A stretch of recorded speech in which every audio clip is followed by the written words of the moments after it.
không biết gáy là con gà con. Gà mà gáy sáng là con gà cha. Đi lang thang trong sân có con gà, có con gà.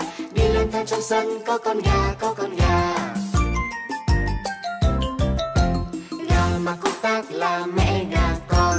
Gà mà công tác là vợ gà cha. Đi lang thang trong sân có con gà, có con gà. Đi lang thang trong sân có con gà, có con gà.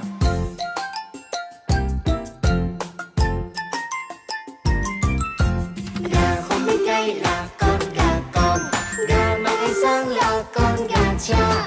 Đi lang thang trong sân có con gà, có con gà. Đi lang thang trong sân có con gà,